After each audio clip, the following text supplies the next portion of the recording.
नमस्ते बच्चों। कक्षा 6 विषय हिंदी इकाई छठा सुबह का हमने आगे अध्ययन किया था और हमारा इकाई जहाँ से बाकी है आज हम उसका अध्ययन वहाँ से ही करेंगे। ठीक है,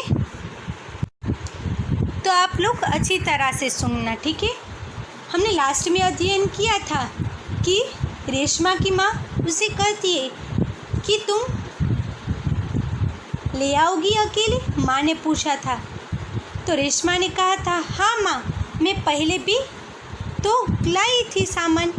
रेशमा की आवाज़ में दृढ़ता थी। तो माँ ने कहा था तो ठीक है, तुम ही ले आओ, लेकिन ध्यान से, और सारा सामान है वह नुक्कड़ वाली दुकान से तुम्हें मिल जाएगा। यहाँ तक हमने अध्ययन किया था। अब आगे देखते हैं। थोड़ी देर बाद रेशमा सारा सामान लेकर लौटी। उसने गोलू को आवाज़ दी, गोलू ये ले, मैं तुम्हारे लिए टॉफ़ी लाई हूँ। गोलू टॉफ़ी पाकर खुशी से उछल गया। कुछ ही दिन बीते थे।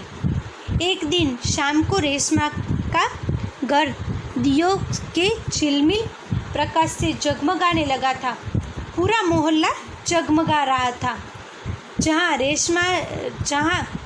रोशनी ही रोशनी दिखाई देती थी। क्या ज़मीन क्या आसमान।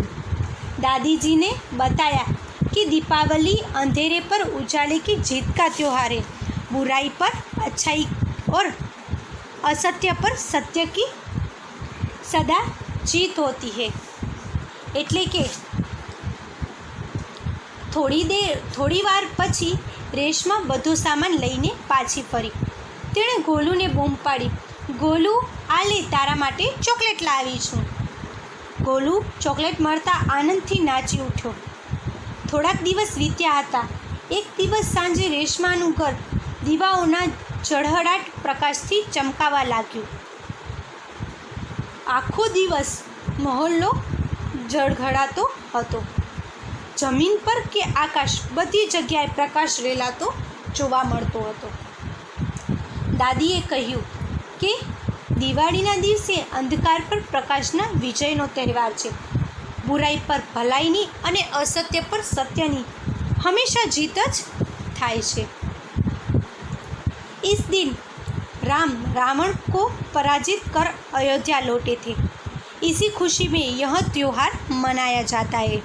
रेशमा और गोलू बड़े ध्यान से दादाजी की बातें सुन रहे थे। कुछ देर बाद सामने मिलकर पूजा की और प्रसाद खाया।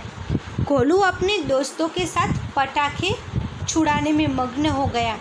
रेशमा अपने दादा दादी के साथ फुलझड़ियाँ छुड़ा रही थी। इतने में रेशमा ने क्या देखा कि गोलू ने जिस पटाखे को बुझाया हुआ समझकर छोड़ दिया, उसमें चिंगारी निकल रही थी। गोलू की पीठ पटाखे की तरफ ही थी। रेशमा चिल्लाई, गोलू गोलू बचो, तुम्हारे पीछे पटाखा है। आ दिवसे રાવણને જીતવાને શ્રી રામ અયોધ્યા પાછા ફર્યા હતા। તેના આનંદમાં આ તહેવાર મનાવવામાં આવે છે। રેશમા અને ગોલુ ખૂબ જ ધ્યાનથી દાદીજીની વાતો જે હતા એ સાંભળી રહ્યા હતા।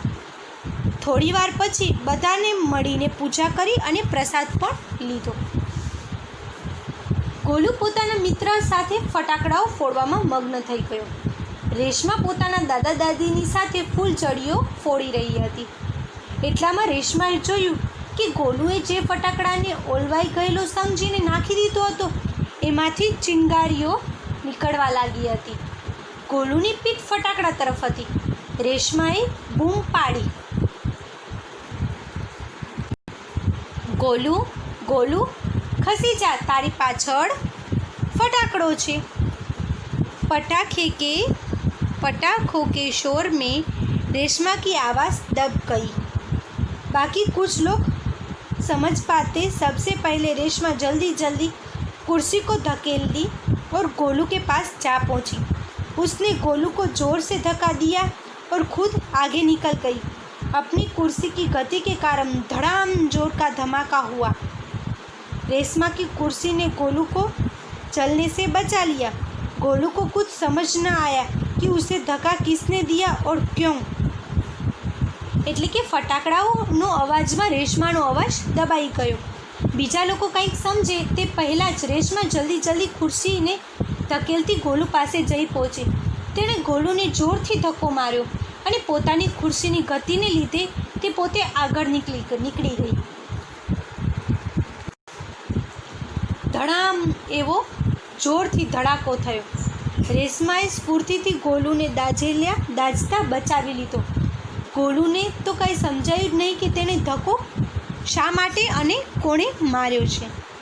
धमाके की आवाज़ सुनकर माँ पिताजी भी बहार दौड़ चले आए। એટલે કે ફટાકડાનો અવાજ સાંભળીને તેઓ પણ બારે આવી ગયા। कुर्सी रेशमा के ऊपर थी और रेशमा नीचे। पिताजी ने कुर्सी सीधी की और रेशमा को उस पर बैठा दिया। माँ भयभीत थी, बोली, कहाँ चोट लगी? कहीं चोट तो नहीं लगी रेशु? रेशमा ने उन्हें सारी बात बताई। सबने रेशमा की पीठ थपथपाई। गोलू रेशमा के पास आकर नाटकीय ढंग से बोला, दादी आज तो आपने मेरी जान बचा। आपका यह धमाकेदार धक्का मुझे हमेशा याद रहेगा। सभी लोग खिलखिलाकर हंस पड़े। रेशमा की शारीरिक कमी उसके इरादों में कभी बाधा नहीं बनी। वह आज भी उतनी ही जिंदा दिली और परिश्रम से अपना जीवन जी रही है। उसकी हर सुबह नई सुबह होती है। वह हर सुबह एक काम में नए इरादे से जुट जाती है।